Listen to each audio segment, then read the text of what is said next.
My new Friday the 13th box set just arrived last week, and of course I chose Jason Takes Manhattan to watch first. What else would I pick?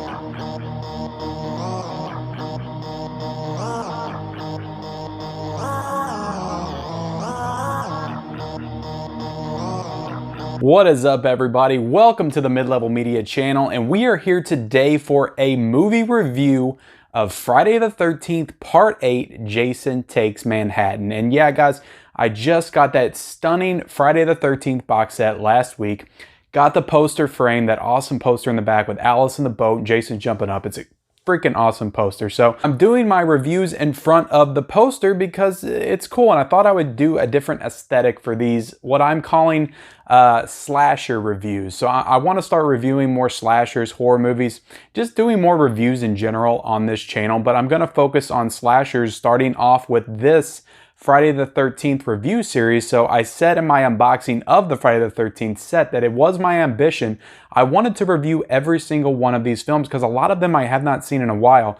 I've seen part 2, I've seen the original one recently within the last couple of years, but the other ones I haven't seen since I was a kid, younger, early teens. So it's going to be interesting to go back and revisit these because I have some controversial takes and opinions on this franchise that not a lot of people share. So yeah, guys, I'm starting with Jason Takes Manhattan.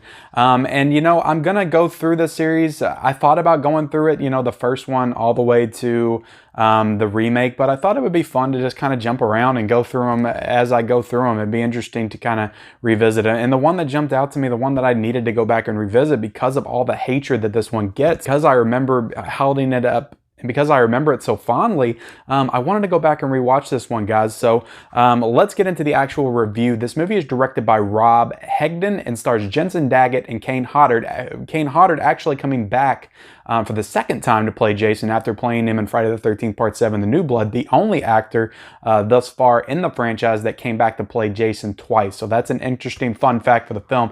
Also, this movie made a total of $14,343,000 domestic as far as the box office, which was the lowest at this point for the entire Friday the 13th franchise. And it was said by the actual director in the special features of this disc that this was supposed to be the last one in the franchise. Everybody knew it that was making it. The audience didn't know yet because they didn't market it as the final one. It doesn't say anything about it being the final Friday or anything like that. They actually did that 4 installments previously with Part 4, but they set this one up to be the last of the franchise because I guess they kind of thought it had run its course. You know, it was kind of dwindling down, it was burning out, and the box office definitely shows in this one, but it was budgeted at $5 million, so it made a little bit of a profit there, as these movies tend to do. But also interesting, the budget being $5 million, at that time, this was the most expensive Friday the 13th film that had been made. So it was the most expensive Friday the 13th film, and it was also the one that made the least box office wise. So definitely time to kind of cut ties and leave this franchise behind. But just getting into the actual review, the synopsis of the film. So this movie is pretty much, it's set on a boat for a good portion of the film. And it's basically a group of high school students that are traveling on this boat to go take a class trip in New York City. So, and Jason gets brought back to life, as Jason tends to do in these movies, and then he boards the boat somehow and chaos ensues. So, and I'm just going to get this out of the way. I still love this movie. I mean, it's not a masterpiece. I'm not saying it's an all-time classic. It's not in my top 10, top 20 horror movies of all time or anything. It's probably not even my top 10 slashers. I still enjoy this movie quite a bit. I was still very entertained by this movie. So, I mean, that's saying something. And I want to get the initial criticism out of the way, because the biggest criticism that everybody says about this movie is, you know, there's the jokes, Jason takes a boat ride, Jason takes a cruise. Most of the movie takes place on the cruise ship. None of it takes place in actual New York.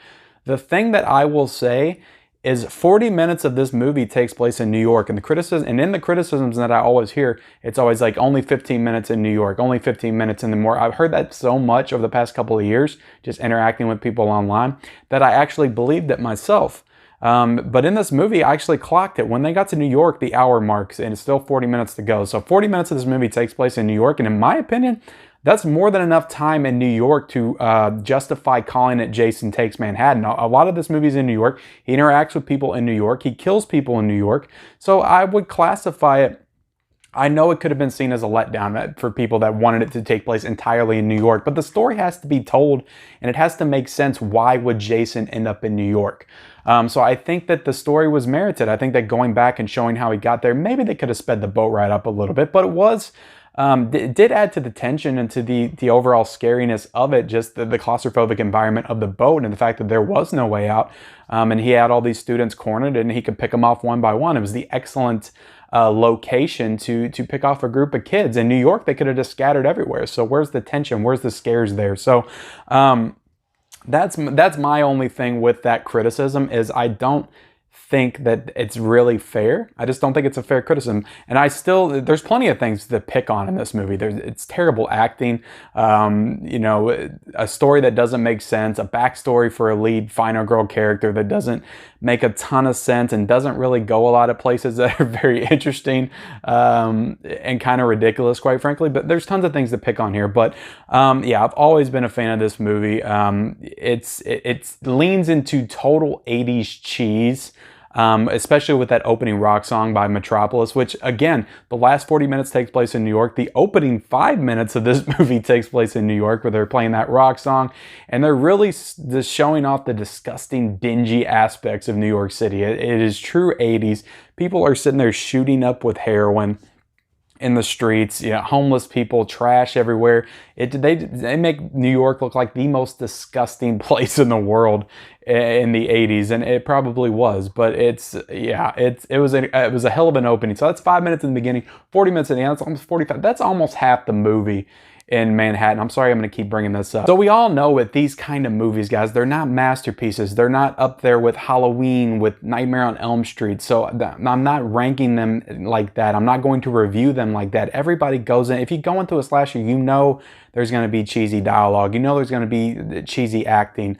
All the hallmarks of a good slasher require it, in my opinion, to have those qualities.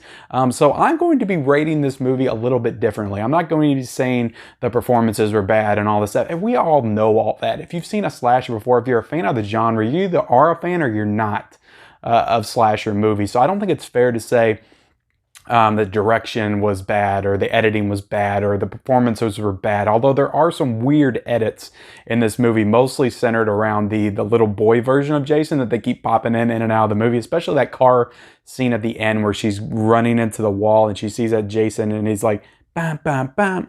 It's a weird edit that I always found kind of off even when I was a kid. But I'm going to rank these movies, and I'm going to start this with my slasher series. I'm going to try to rank all my slashers based on these criteria.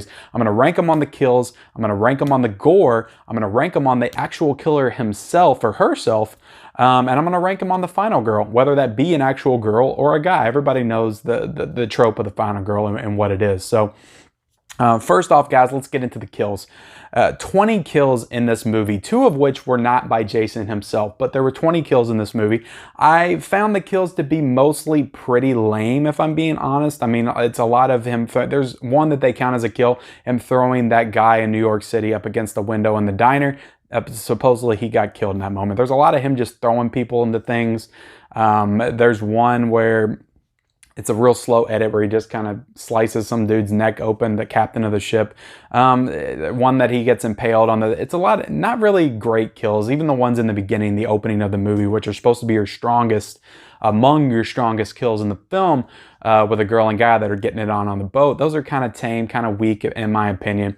He just kind of stabs the dude, stabs the girl with an arrow or whatever. They're not great, but there is one, and I'll call out a couple of them actually, because the first one I'll call out is that sauna kill with the rock in the stomach. I always thought that was kind of weird when I was a kid as well, because he puts the rock in his stomach and then it ignites, like it sets fire, like his guts are flammable. So I always found that was kind of weird, but it was actually kind of cool, to be honest with you. The second one is obviously everybody knows this kill, and this is the thing that I always remember from this movie when I think about it, and that's the rooftop kill in New York City with the boxer guy. How he fights Jason for a good 3 minutes just punching Jason on this rooftop. They actually take you through this entire like boxing sequence. He's beating Jason's ass. He's got him on the ropes, and then Jason just comes back and punches him one time, and his head flies off and lands in a trash can. So it's completely awesome kill. It's one of my favorites of the entire franchise, if I'm being honest. So based on the back of that kill alone, I will give the kills in this movie a 7 out of 10. So, and there is a lot of them. There's 20. So quantity, maybe not quality, but yeah, that boxer kill is incredible. So let's move on to the gore. I give the gore about a 6 out of 10. I think that, like I said, a lot of the kills are just him throwing people around. Not a lot of memorable gore outside of that rooftop sequence where they show his head flying off into the trash can.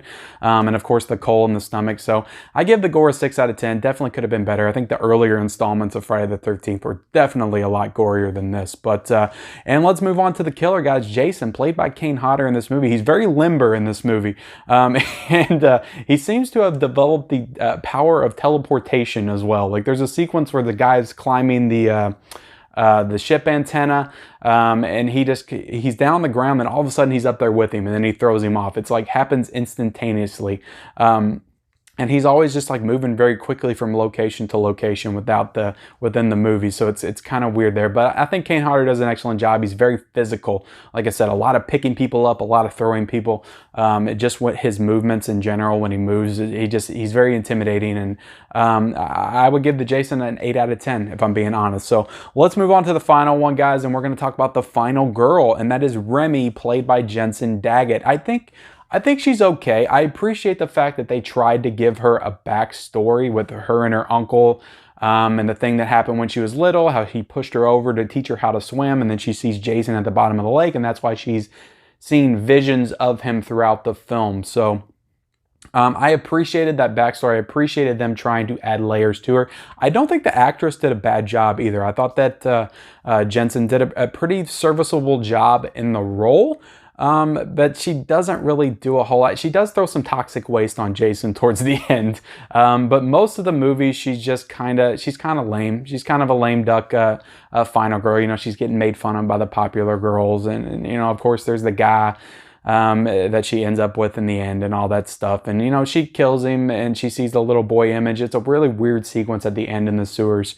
But I think she's okay. I think she's a fine final girl, so I give her a 7 out of 10 for that. So add all those scores up together, that is a 7 out of 10 for the kills, 6 out of 10 for the gore, 8 out of 10 for the killer, 7 out of 10 for the final girl. That gives you a total of a 7 out of 10 for Jason Takes Manhattan. I think that's pretty much right on the money. I enjoy this movie. I honestly don't get the criticism for it. Especially if you're a fan of the Friday the 13th franchise. But if I'm being honest, right now, today, if I'm doing a ranking of the Friday the 13th franchise, this might end up in my top half of the series. But I'm going to hold off on the ranking until I get to the end of this slasher review series of Friday the 13th, because I want to go back and rewatch all of these and see just where they place for me and where they hold up and stand the test of time. So again, guys, thank you for joining me here for my slasher review series review of Jason Goes to Hell, Jason Takes Manhattan. I hope you join me in my next review. I plan on watching the original Friday the 13th next. I plan on going all the way back and watching the first Friday the 13th, which should be an interesting revisit that I am looking forward to. So thank you guys for watching this video. Please, if this is your first time stumbling across the mid-level media channel, go ahead and hit that subscribe button. Go ahead and comment down below your thoughts on Jason Takes Manhattan. Like the video, and we'll see you next time.